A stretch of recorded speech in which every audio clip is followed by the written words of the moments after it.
This is your 2021 Toyota Prius. It says Prius on the key fob itself. Let's go into Quirks, Perks, and Irks. We have the Technology E all-wheel drive package.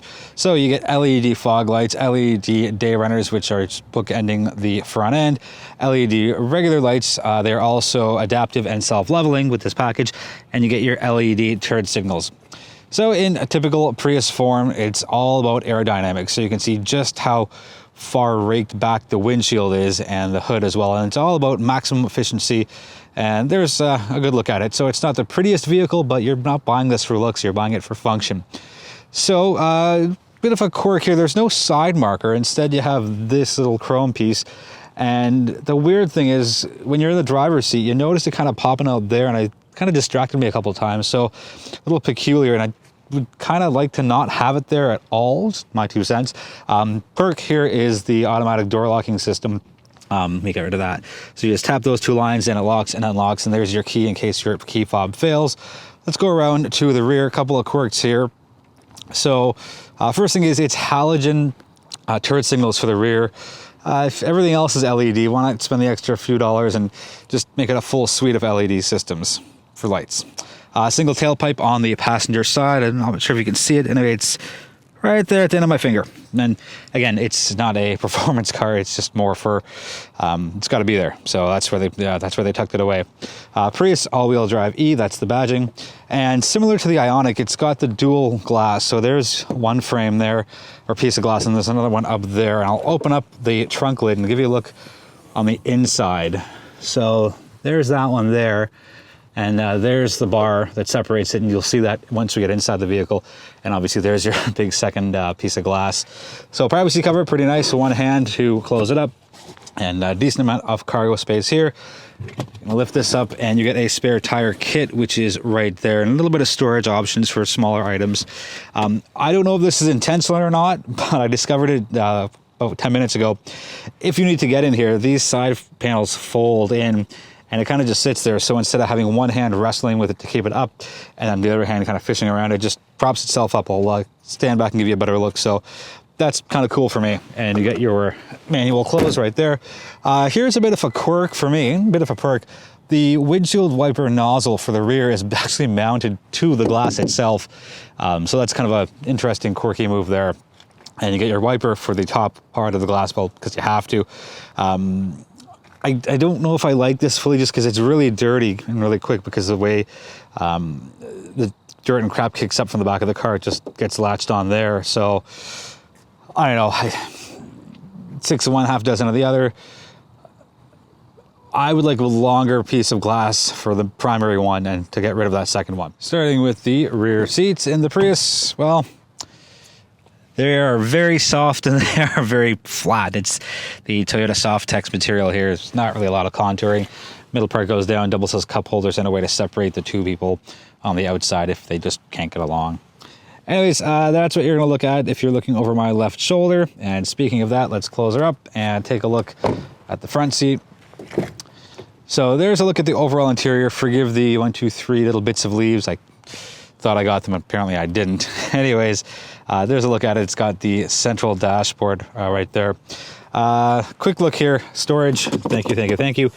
Cool speaker pattern, or speaker cover pattern here, and standard stuff goes along here. The seats, again, very soft and surprisingly comfortable. The thigh bolsters are pretty good. The side bolsters are also really, really good.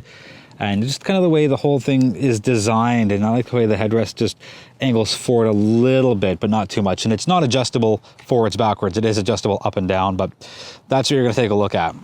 So I know this isn't a new model for 2021, so we'll try and be quick. Perk here is it says Prius on the actual air vent, and I don't know, I think that's a cute little move, and I've seen it in Jaguar. I haven't seen it in a Toyota yet. So there's your start button, and there's that massive screen. So I'll try and get everything in with one hand. Let's take a look.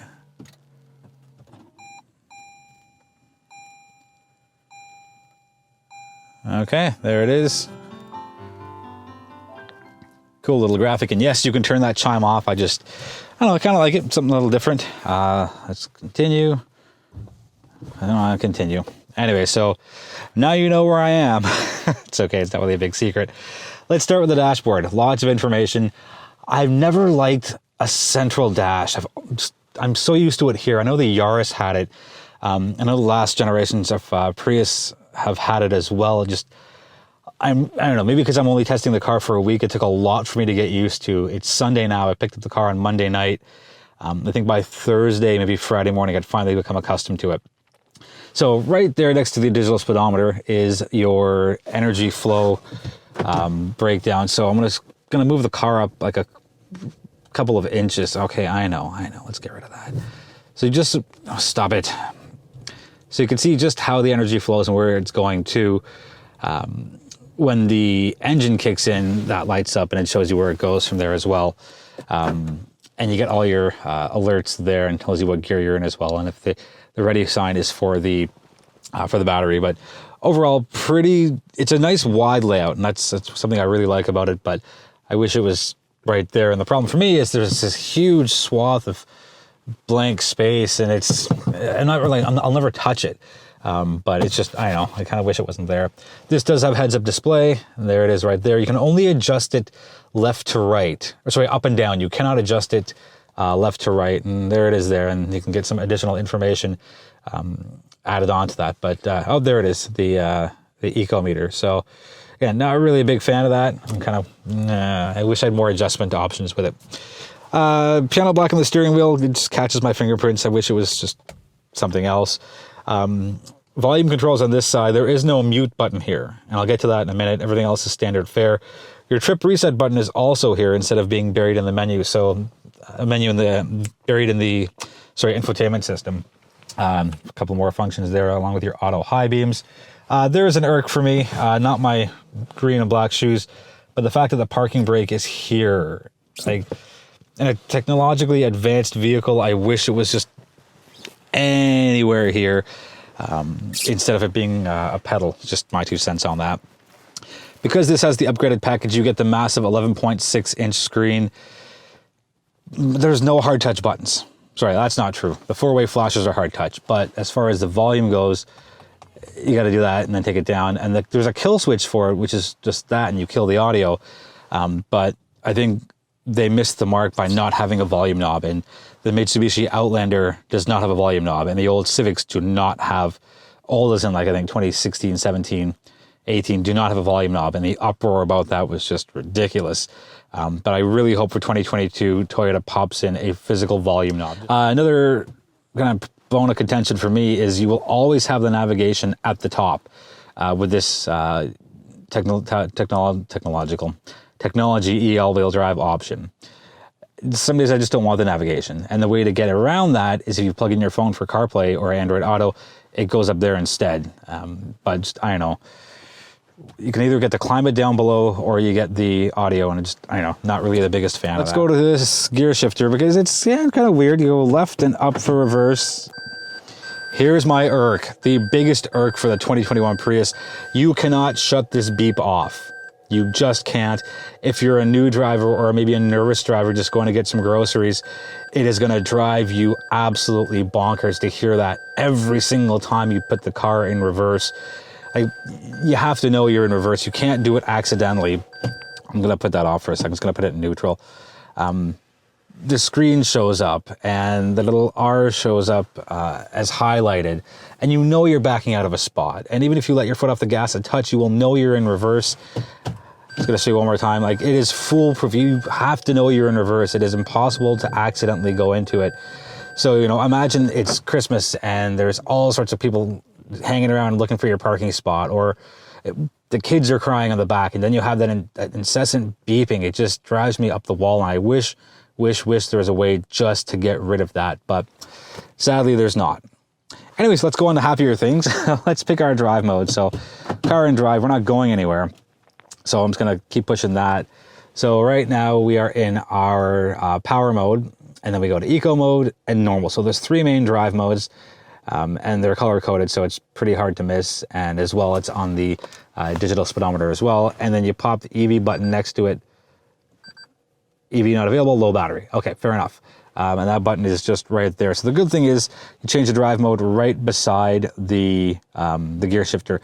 And the good thing is, even if your hand's on the wheel like this and you push over, you can't move the lever. So that's, to me, a really, really smart move. Wireless charger here, pretty nice. 2-stage heated seats, right in a good spot. Don't like the piano black. Look at all the fingerprints I've put on throughout the week, and I even tried to clean it up. But yeah, I don't know. Maybe not piano black next time. You got your couple of cup holders and your power sources, and you got a 12 volt as well as your USB up there. One last quick thing. You open up the center console, and it opens like that. So it's really only the driver that has access to it, or the people in the rear seat. And I know people in the passenger seat don't really need this, but I would have rather been traditional and go up like that instead of opening like that. Let's do the drive of the 2020 Toyota Prius E all-wheel drive.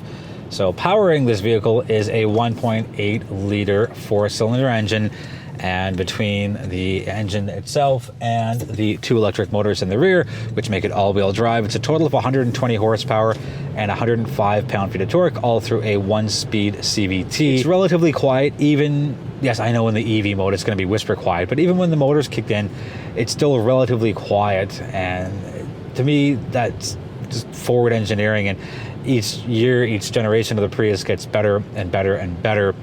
So I'm happy with the road manners, and as far as the noise, vibration, and harshness goes, it's at a minimum for me. Now, cornering and handling and turns, I'm going to call it a hatchback, because you saw in the beginning of the video how the hatch just opens up, and because of that, it's got a lower center of gravity, so there's a little more stability here, and especially with the all-wheel drive, you definitely feel planted, and the all-wheel drive will really make itself known throughout the winter months when there are interesting conditions like slow. That's my combination word for snow and slush. When there is snow. Jeez, this is terrible. When there is snow and slush and ice and any kind of condensation on the road, the all-wheel drive definitely makes a difference. Jumping into fuel efficiency, because it's a hybrid, the numbers may seem backwards, but I assure you they're not. It's 4.5 liters in the city, 4.9 on the highway, for a blended total of 4.7. And the reason it is better on city streets as opposed to highways is at lower speeds, the battery kicks in more fluidly. Is that a word? There's more fluidity in the battery kicking in, there you go, on city streets. Like right now, I'm in full battery mode, and I can tell that by the little graphic that's in my center mounted dashboard. Whereas when you're on the highway, you've almost got to be coasting or extremely light on the gas pedal to get to harness the power of the battery. So that's why your numbers are backwards. And also, it is a 43 liter fuel tank. So quick math inside my head, almost 1,000 kilometers per tank. That's pretty good. You could probably get a little more out of that if you're an alert driver who kind of keeps an eye on what's ahead of you and what's upcoming. So instead of racing to a stoplight, you kind of let off the gas, you coast. Anyway, this isn't a video on the lessons of predictable driving. Safety. Toyota is one of my favorite manufacturers for that. Toyota Safety Sense is standard. Toyota Safety Sense 2.0 is standard. There's a list on your screen of exactly what that entails. And I think Toyota is definitely a pioneer in this part of the industry as far as making a ton of safety features standard fare. I think everybody else will jump on board over the next 5-6 years. It does come down to affordability, but Toyota's really knocking it out of the park here with so many standard safety features. Here's a fun and impressive fact for you. Since 2001, 98% of all Toyota and Lexus hybrid vehicles are on their same battery. That is absolutely amazing. Considering when hybrids first came into popularity, the big concern was, well, the battery is going to die as soon as my warranty runs out, and I've got to spend a fortune in replacing the battery. And how are we going to recycle these batteries? And it's bad for the environment. And good old Toyota and their forward thinking have engineered such remarkable long-standing batteries that you get the 98% figure, and that is just absolutely remarkable. And more than that, the original warranty was 8 years or 160,000 kilometers for the battery. And if you were within that and it failed for whatever reason, you'd get a new one. As of 2021, it is now a 10-year warranty with a 240,000 kilometer equivalent. So it's whatever comes first, 10 years or 240,000 kilometers. That's going to wrap it up for the 2020 Toyota Prius E all-wheel drive with the technology package. If you've got any questions on the vehicle, let me know, and I'll do my best to answer them as soon as possible. Again, with a bag of potatoes in my jacket. Oh, I better get a new jacket. Anyways, feel free to subscribe if you haven't already. Be well, be healthy, be safe, and I'll be back sooner than later with my next review.